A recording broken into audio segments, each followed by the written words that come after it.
Dalam kitab Durratun Nasihin dijelaskan, ketika seluruh manusia dikumpulkan dari Adam sampai hari kiamat, triliunan manusia, Bapak, saya ajak kepada kita mengebayangkan pikiran kita bagaimana kita ngantri bayar vaksin waktu itu. Bagaimana kita ngantri ketika beli bensin. Ngantri kita. Padahal waktu itu paling ratusan orang. Bagaimana ngantrinya di padang mahsyar kelak. Dari Adam sampai kiamat. Ketika vaksin, Bapak masih memiliki beberapa loket. Di akhirat nanti, satu loket dari Adam sampai kiamat. Dan dipanggillah kita satu-satu. Betapa lama kita menghadapi pengadilan ini. Maka dalam keadaan gelisah itu, ada sekelompok manusia datang kepada Nabi. Kenapa dia gelisah? Dia mau tahu, saya ini masuk surga atau masuk neraka. Pengadilan belum dimulai. Samalah kalau kita dinyatakan tersangka oleh polisi, kita kan mau cepat. Adili saya cepat. Kalau saya salah berapa hukumannya? Kalau saya tidak salah lepaskan saya dari sangkaan. Maka gelisahlah sekelompok manusia ini datang kepada Nabi Adam alaihissalam. Ya Adam, engkau adalah kakek para nabi. Engkau adalah bapak semua kami ini. Tolong menghadap kepada Allah. Milodohko supaya pemulai pengadilannya. Kau berdoalah supaya dibuka pengadilan. Kata Nabi Adam, maafkan saya. Hari ini saya malu menghadap kepada Allah. Saya pernah makan sekali buah khuldi waktu saya hidup. Di mana mau kusimpan mukaku? Malu kak ketemu Allah. Allahu Akbar. Adam alaihissalam sekali makan barang haram, malu ketemu Allah di akhirat kelak. Gimana kita yang tiada hari tanpa makan uang haram? Lalu Adam alaihissalam berkata, coba saya kau datang kepada Ibrahim. Siapa tahu Ibrahim mau berdoa. Datang lagi sekelompok manusia ini kepada Ibrahim. Ya Ibrahim, engkau adalah kakek para nabi. Tolong menghadap kepada Allah. Berdoa kau supaya segera dibuka pengadilan. Nabi Ibrahim pun berkata, masih ritoka. Saya juga malu menghadap kepada Allah. Kenapa? Saya pernah bohong sekali seumur hidup. Waktu saya dikatakan kau yang bunuh. Kau yang hancurkan Tuhan-Tuhan kami. Kata Ibrahim, bukan saya, ini. Padahal ininya menunjuk dirinya, meskipun tangannya menunjuk patung. Dianggap berbohong. Saya malu ketemu Allah. Saya pernah bohong sekali waktu hidup. Di mana mau kusimpan mukaku? Allahu Akbar. Ibrahim sekali bohong seumur hidup. Malu ketemu Allah di akhirat kelak. Gimana para politisi yang tiada hari tanpa bohong? Lalu Nabi Ibrahim berkata, coba saya kau datang kepada Nuh alaihissalam. Ya Nuh, engkaulah Nabi dan Rasul. Tolong menghadap kepada Allah supaya segera dibuka pengadilan. Apa kata Nabi Nuh? Susah tong ini. Saya juga malu ketemu Allah hari ini. Kenapa? Saya pernah diutus la ilaha illallah. Tiada Tuhan selain Allah. Jangan sembah kecuali Allah. Malah anakku yang lawan saya. Saya malu menghadap kepada Allah. Nuh alaihissalam, satu anaknya berkhianat. Malu ketemu Allah. Gimana kita ini yang 4 anak tanda ada beres? Gimana kita yang 5 anak perempuan tidak pakai jilbab, laki-laki tidak pernah hadir berjamaah di masjid, tidak tahu ngaji? Lalu Nabi Nuh berkata, coba kau bedek, datang kepada Nabi Isa. Siapa tahu dia yang mau berdoa. Datang lagi sekelompok ini.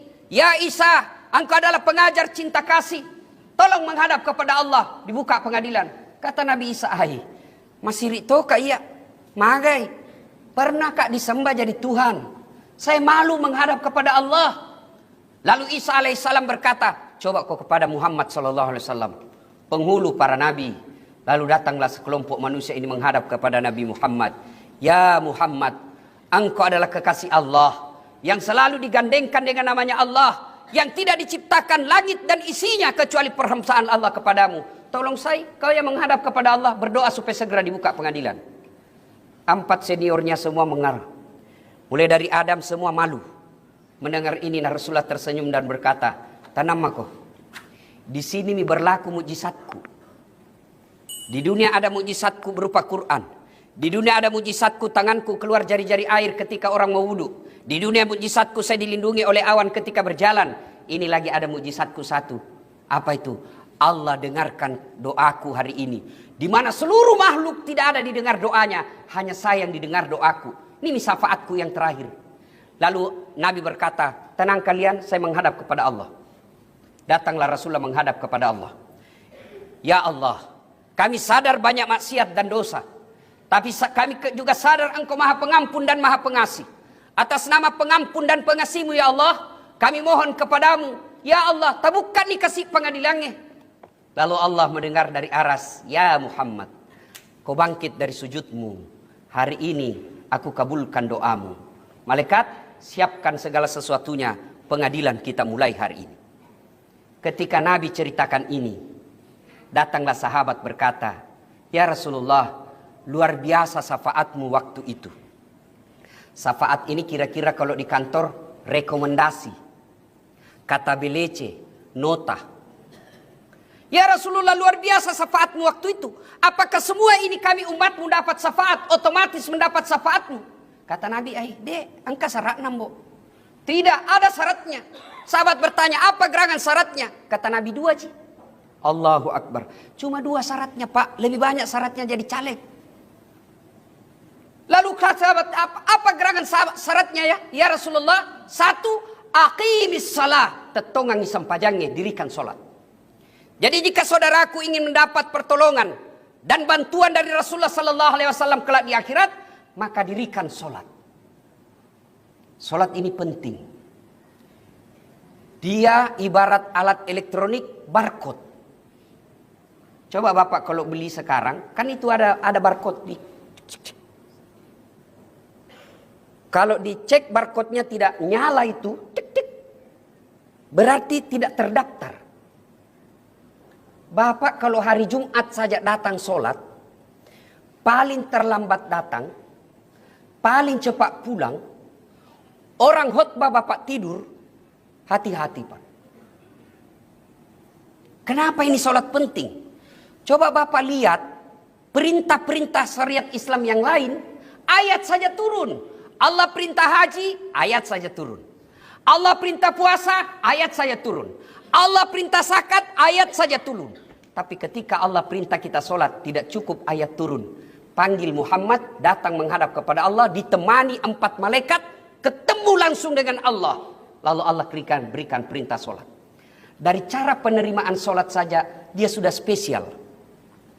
Yang kedua, sholat ini penting. Kenapa? Karena sholat adalah puncak penghambaan kepada Allah Subhanahu wa Ta'ala. Artinya apa? Tidak boleh ada kegiatan lain kecuali kau menghamba kepada Allah. Bapak pergi menunaikan ibadah haji, boleh sambil dagang. Bapak puasa, boleh sambil dagang, bahkan boleh nyanyi-nyanyi. Bapak bayar zakat, boleh sambil dagang. Tapi sholat, tidak boleh Bapak takbir lalu sambil ditanya berapa harganya, Bapak jawab. Kenapa? Ini puncak penghambaan kepada Allah. Tidak boleh ada kegiatan lain. Yang ketiga, kenapa sholat penting? Karena dengan sholat kita yakini inna sholata tanha anil fahsai wal munkar. Sholat itu bisa memperbaiki akhlak kita sehingga kita bisa terhindar dari maksiat dan munkarat.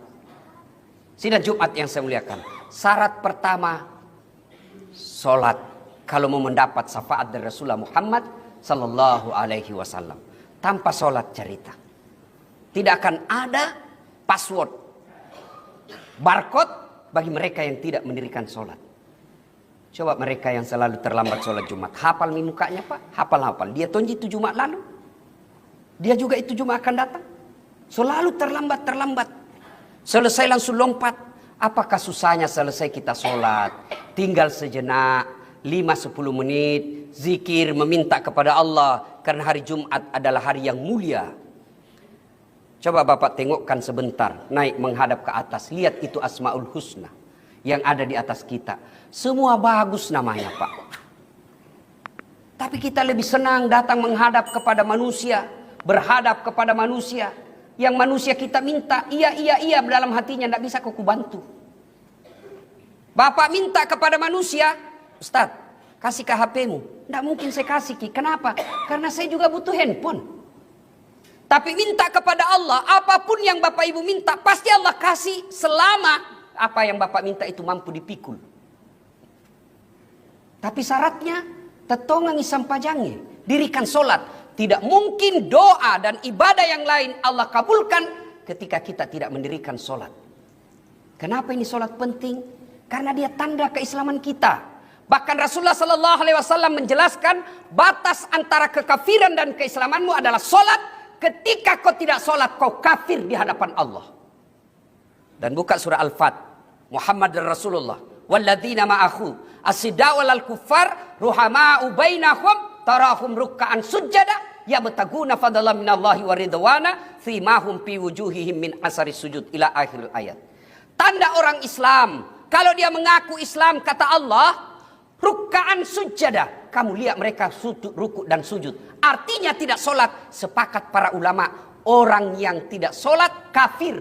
Bahkan Imam Syafi'i memfatwakan mereka yang tidak pernah kau lihat sholat dan dia wafat, haram hukumnya kau sholati. Tapi ingat, ketika kita mau sholat, masuk itu setan.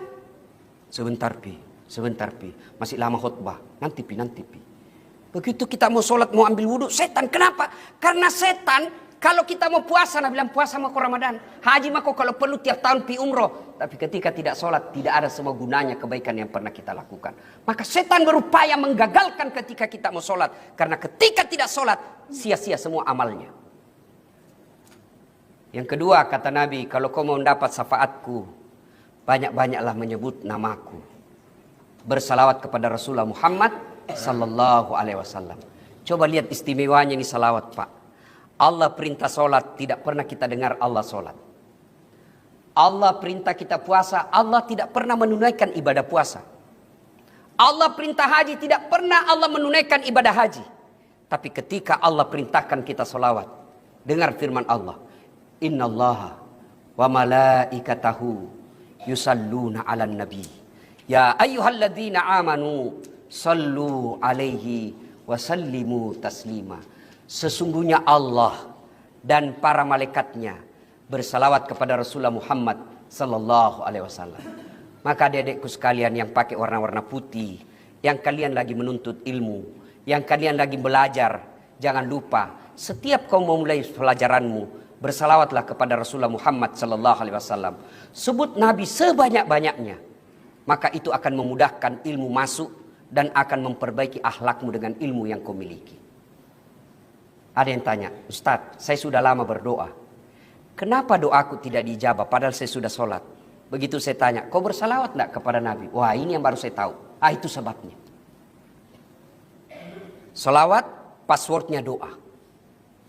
Kalau Bapak bersalawat kepada Rasulullah, apa hubungannya dengan doa begini? Saya akrab dengan Bapak, lalu saya punya anak nakal, selalu kita ganggu. Tiba-tiba saya wafat, datanglah anak saya minta tolong di rumah tak. Pak, tolong bantu kak kasihan ini mau membayar. Bapak ingat deh, ini mi anak bikin susah ki selama ini di kompleks.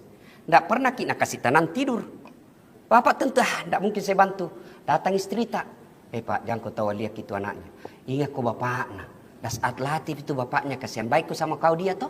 Oh iya, akhirnya apa? Anak ini dibantu bukan karena lihat anaknya, tapi ingat bapaknya. Kalau Allah melihat dosa dan maksiat yang kita lakukan, rasa-rasanya Allah sulit mengabulkan doa kita. Tapi karena kita sebut kekasih Allah, ya Nabi salam alaik, ya Rasul salam alaik, ya Habib salam alaik, salawatullah alaik. Allah melihat kita, akhirnya mengabulkan doa dan permintaan karena kita sebut manusia yang paling dicintai oleh Allah. Bahkan dalam hadis qudsi Allah jelaskan, benengetanya sabah engkau Muhammad, bukan karena kamu saya tidak ciptakan dunia dan isinya. Saya persembahkan ini dunia dan isinya kepadamu ya Rasulullah Muhammad sallallahu alaihi wasallam. Maka ketika ada doa-doa Bapak belum terkabul selama ini, bisa jadi penyebabnya sholat Bapak masih anggap remeh dan malas bersalawat kepada Rasulullah Muhammad sallallahu alaihi wasallam. Semoga ada manfaat, lebih dan kurangnya mohon dimaafkan. Barakallahu li wa lakum wa izaisil mu'minin, innahu huwal ghafurur rahim.